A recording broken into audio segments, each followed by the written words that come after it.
Dear student, माई PR classes में पुनः एक बार हार्दिक अभिनंदन है। आज की इस वीडियो में हम छत्तीसगढ़ प्राचीन इतिहास भाग 3 के अंतर्गत सातवाहन वंश के जो शासक थे, इन्होंने किस तरह अपना शासन हमारे छत्तीसगढ़ में किया और इनके क्या क्या साक्ष्य हमको प्राप्त हुए हैं, इसके बारे में चर्चा करेंगे। तो चलिए चलते हैं आज के वीडियो की ओर। सातवाहन वंशीय शासकों का छत्तीसगढ़ परिप्रेक्ष्य में इनके स्रोत जानने से पहले इनके जो इतिहास हैं, इन्होंने किस तरह से भारतीय इतिहास में अपनी सशक्त उपस्थिति दर्ज कराई, इसके बारे में थोड़ा सा चर्चा कर लेते हैं। तो चलिए चलते हैं थोड़ा सा पीछे की ओर, आपको लेके चलता हूँ मौर्य काल की ओर। मौर्य काल की जो स्थापना थी चंद्रगुप्त मौर्य द्वारा नंद वंश के अंतिम शासक घनानंद की हत्या कर मगध पर मौर्य साम्राज्य की स्थापना की। और उसके बाद उनके जो पुत्र थे सम्राट अशोक, इन्होंने अपने प्रबल इच्छा शक्ति से विजय में अभियान चलाया और अपने सशक्त सेना के बल पर इन्होंने अफगानिस्तान, ईरान, इराक, चीन, भूटान, नेपाल, बांग्लादेश, यहाँ तक कि दक्षिण भारत के आधे हिस्से तक इन्होंने अपना सीमा बढ़ाया। किंतु कलिंग युद्ध में जो भीषण नरसंहार हुआ था, उसके कारण उनका हृदय परिवर्तन हुआ और इन्होंने जो बौद्ध भिक्षु उपगुप्त थे, उनसे इन्होंने बौद्ध धर्म की दीक्षा ली।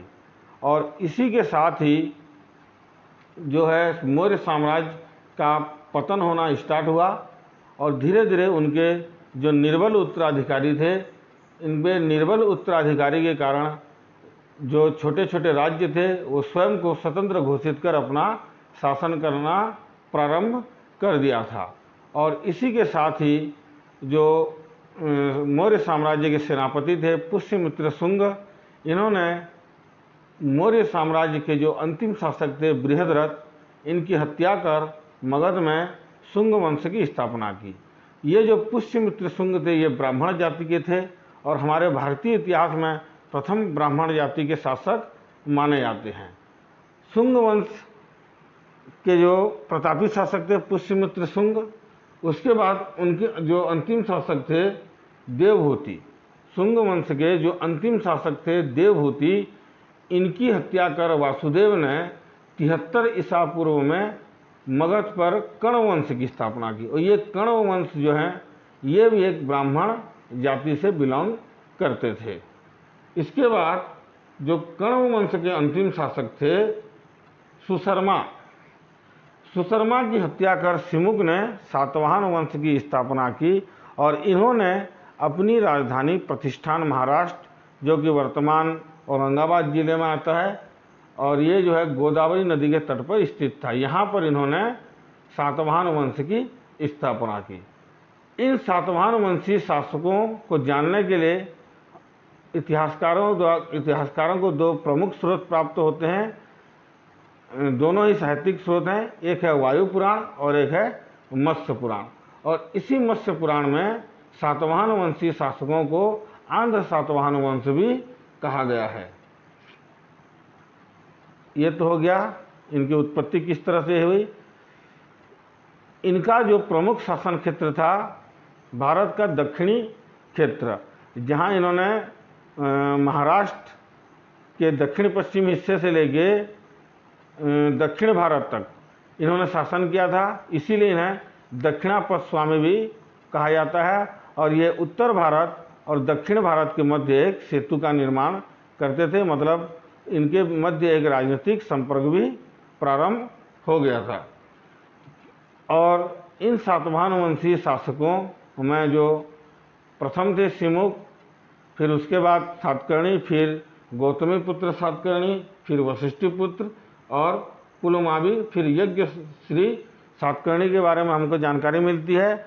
और इसके साथ ही ये जो जितने मैंने अभी नाम लिए हैं, ये सब सातवाहन वंश के प्रमुख शासकों में से माने जाते हैं। किंतु मत्स्य पुराण के अनुसार 30 सातवाहन वंशीय शासकों ने शासन किया था।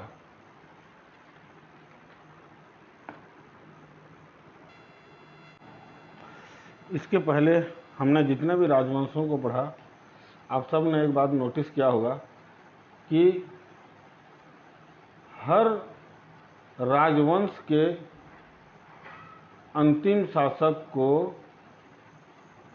किसी न किसी वंश के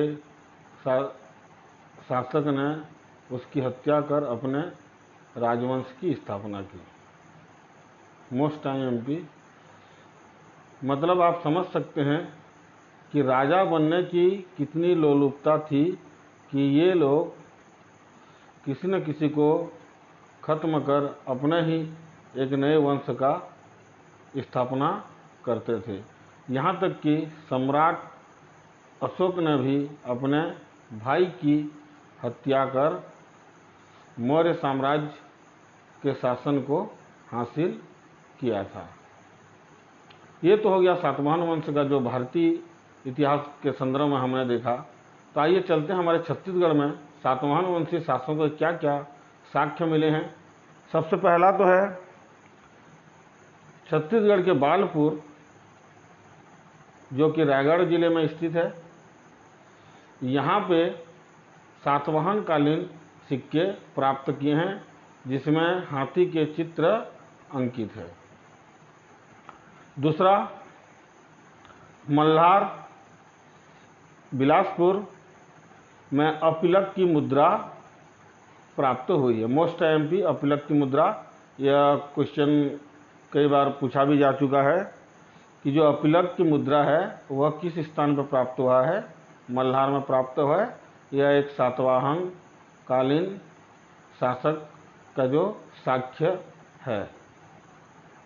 तीसरी बात, गुंजी, जो कि जांजगीर चांपा में स्थित है।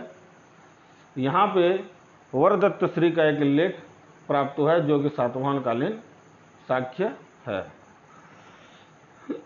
मोस्ट एमपी, इस क्वेश्चन को भी कई बार पूछा जा चुका है सीजीपीएससी और सीजी व्यापम परीक्षाओं में। किरारी का काष्ठ स्तंभ, किरारी का काष्ठ स्तंभ सरगुजा जिले से प्राप्त हुआ है ये वाला।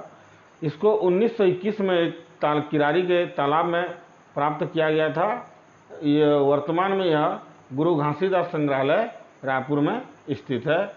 और इस काष्ठ स्तंभ की जो खासियत है, इसमें सातवाहन कालीन जो भी कर्मचारी थे, जो भी पदाधिकारी थे, उनके नामों का इसमें उल्लेख किया गया है।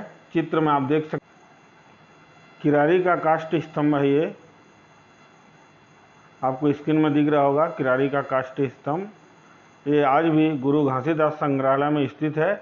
इसमें जो सातवाहन वंशीय शासक थे, उनके पदाधिकारी और कर्मचारियों के नाम इस काष्ठ स्तंभ में उल्लेख हैं। ये जो है किरारी नामक गांव सरगुजा से हमको प्राप्त हुआ है सन 1921 में। ये जो मूर्तियां आपको दिख रही हैं स्क्रीन में, ये सभी अमरावती शैली की सातवाहन कालीन मूर्तियां हैं। ये हमारे छत्तीसगढ़ के बॉर्डर आंध्र प्रदेश के एरिया में प्राप्त हुए हैं। मतलब इसके आसपास के क्षेत्र में भी सातवाहन वंशीय जो शासक थे, उनके साक्ष्य के रूप में हमको आज भी उत्खनन में प्राप्त हुए हैं। ये जो आप देख रहे हैं, यह सातवाहन कालीन सिक्के हैं, जो कि बालपुर और अपिलक की मुद्राएं, ये सभी मुद्राएं हमारे छत्तीसगढ़ से प्राप्त हुए हैं। इनसे स्पष्ट होता है कि इनके शासन प्रत्यक्ष रूप से थे हमारे छत्तीसगढ़ में सातवाहन वंशीय शासकों के। बिलासपुर और चक्रबेड़ा, इन दोनों स्थानों में रोमन सिक्कों की प्राप्ति हुई है। जब हम देखते हैं कि जो सातवाहन वंशीय शासक थे, इनके व्यापारिक संबंध जो थे रोम के राजाओं के साथ थे, क्योंकि जो सातवाहन वंशीय शासक थे, इन्होंने चांदी के सिक्के भी जारी किए थे और शीशे के सिक्के जारी करते थे और पोटीन के सिक्के जारी करते थे। ये जो शीशा था, इनको ये रोम से आयात करते थे और इन रोमन सिक्के की प्राप्ति हमको बिलासपुर और चक्रबेड़ा से हुई है। तो इससे स्पष्ट है कि हमारे छत्तीसगढ़ में भी सातवाहन वंशीय शासकों के साक्ष्य हमको प्राप्त होते हैं। आरंग में एक पश्चिमी क्षत्रप का भी एक सिक्का मिला है, जो कि सातवाहन वंशीय शासकों से संबंध किया जाता है। मोस्ट एमपी, दक्षिण कोसल की राजधानी के निकट जो पर्वत है, सातवाहन राजा ने वहाँ पे एक संघाराम बनाया था, एक 5 मंजिला संघाराम, जहाँ पे माना जाता है कि नागार्जुन जो कि माध्यिका सूत्र के जनक थे और बहुत बड़े दार्शनिक माने जाते हैं, इन्होंने यहाँ पर अपना ध्यान किया था। ध्यान मुद्रा में ये यहाँ पे बैठते थे और इस संघाराम की स्थापना सातवाहन वंशीय शासकों ने किया था, ऐसा हमारे इतिहासकार मानते हैं।